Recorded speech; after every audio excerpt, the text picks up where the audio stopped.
Hello everyone. Doctor, I am drberkkkaratas.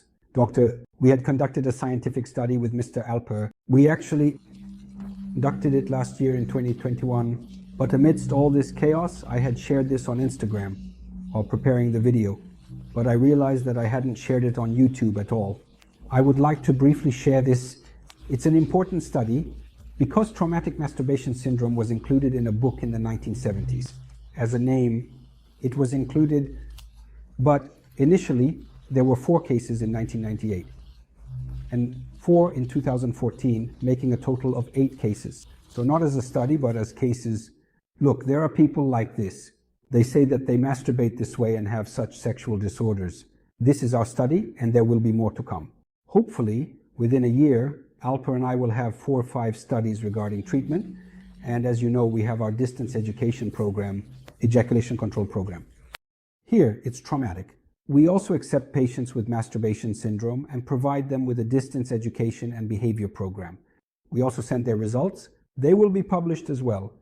And in this sense, we hope to make a significant contribution to the world literature, to the scientific literature, together, Mr. Alper. Our goal here was actually in the first study, traumatic masturbation syndrome can evolve into various behaviors. If someone watches pornographic films through clothing, it's termed traumatic masturbation syndrome. It's about doing things you wouldn't in a relationship, but regularly through masturbation. The short description is this. There could be premature ejaculation here. There could be delayed ejaculation. There could be erectile dysfunction. There could be a lack of sexual desire. There could be pain issues. Honestly, we see all of these. In this study, we examined something. We examined the rate of erectile dysfunction in patients who experience premature ejaculation and have traumatic masturbation syndrome.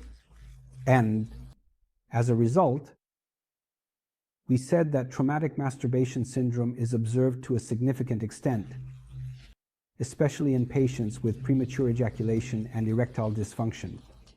And this must definitely be asked by the doctors. I mean, if both are present, they should inquire about the masturbation habit.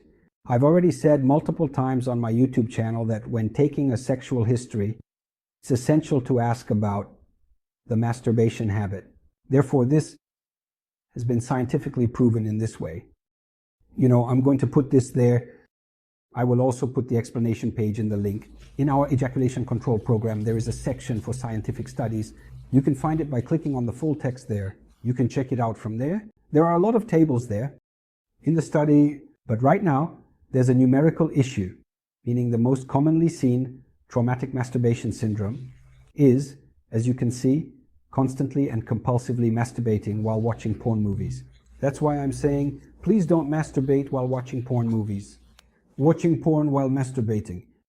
The most important reason is this. Well, therefore, there is a situation like this now. The viewing of porn films is increasing. 20 years ago, 10 years ago, it wasn't this common. Now that it has started to increase so much, a number of problems are also arising. One of them is traumatic masturbation syndrome. That's why we're emphasizing this so much. Young friends, don't do this. We're providing information from here. This is our duty in terms of medicine, humanity, and being a doctor. The most common way is through watching porn films. The second most common is applying pressure to the penis. This pressure isn't the classic kind of pressure.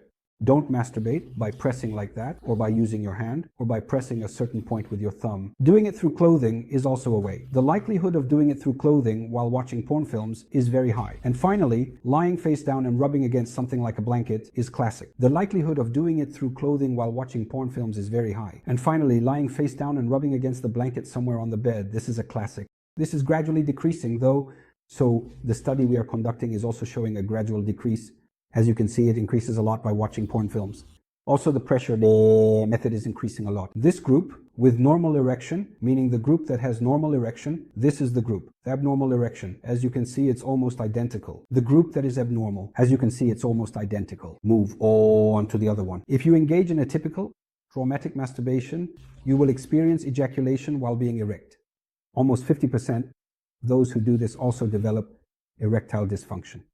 This is quite important. Hopefully, work with Mr. Alper will continue, and we will be able to conduct much more research, gather a lot more data, and present it to people.